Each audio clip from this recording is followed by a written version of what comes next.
Bandwidth for the Hauger History Podcast graciously donated for educational purposes by Podbean.com. Start a new podcast today or find thousands of free podcasts to listen to. Today on the Hauger History channel, is it a channel? I guess it could be. Today on the Hauger History Podcast, we discuss the legacy of ancient China, the trans-Eurasian road, the cultural diffusion, and the lasting impact on our lives today. And that's a 6th grade edition of the Hauger History Podcast. Thanks for listening. Don't forget to subscribe on iTunes.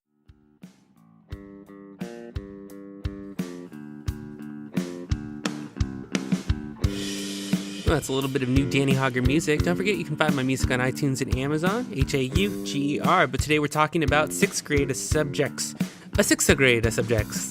What?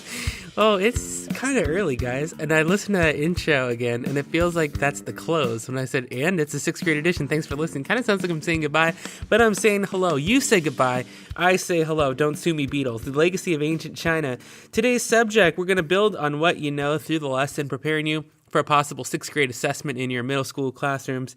One of the essential questions that we're going to talk about is what kind of goods do we think about when we think of ancient China and moving along the Silk Roads and the highways that were opened up?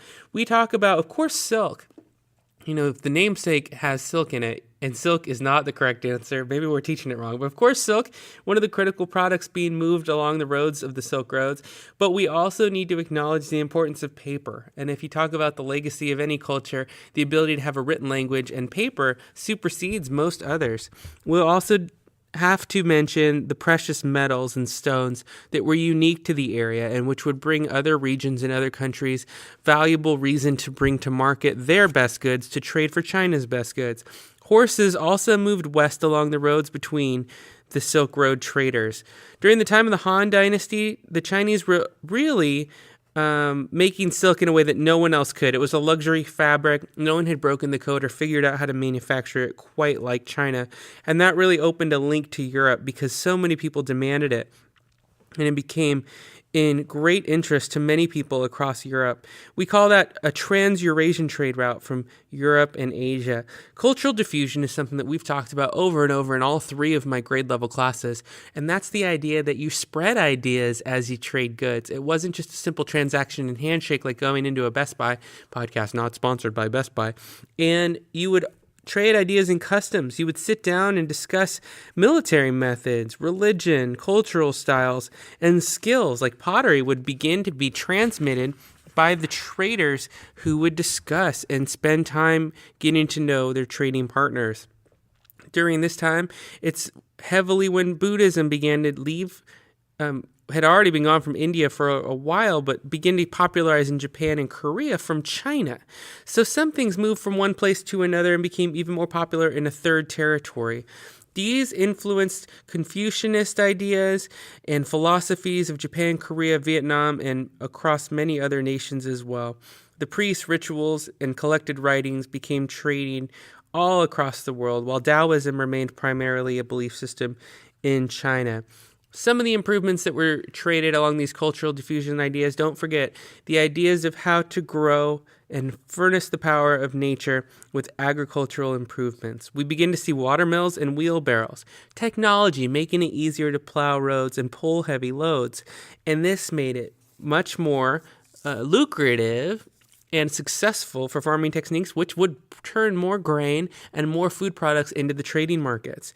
So everyone began to flourish a little bit more. And little by little, these improvements benefited lots of countries around the world.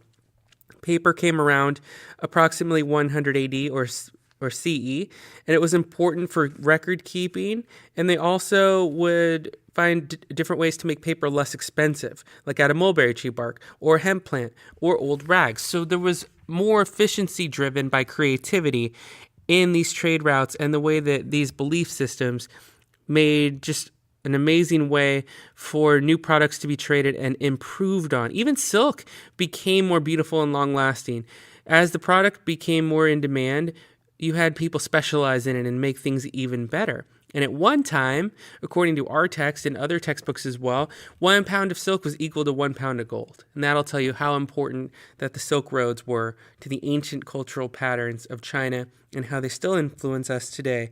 China's large population needed really effective and efficient agriculture, especially because it had a small growing area. Remember that? Just like in Japan, only 15% of the land roughly was able to grow because of the terrain. So this was a huge, huge development. The Silk Roads, the animals, the ideas, and the culture that were traded here. And so we learned a lot this lesson in our 6th and 7th grade podcast on China. If you have any more questions, you can email us at haugerhistory@gmail.com or find us on Twitter at haugerhistory, Hauger. China's ancient philosophies.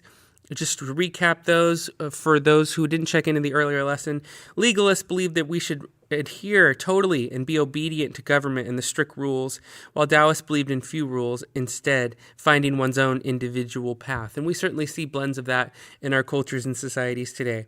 The Central Asian military methods, Buddhism, Western cultural styles, they all reached China along the Silk Roads, and farmers began to grow more efficiently because of this various trade.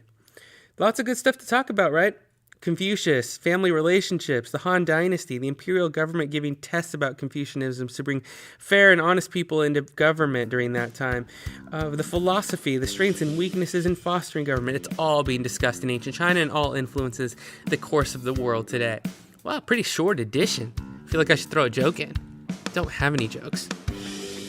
You know, though, if I ramble long enough, I'll say something at least moderately funny, but not if I'm trying to. See, that's the thing. When you're trying to be funny, oftentimes it's not. See, a lot of you saying, like, just end it, Mr. Hauger. Just go home. All right, let's push our chairs in and let's dismiss for today. We'll see you next time on the Hauger History Podcast. Thanks, everybody, for listening. And until then, no homework tonight. All right? Check it out. We'll talk to you later. Bye.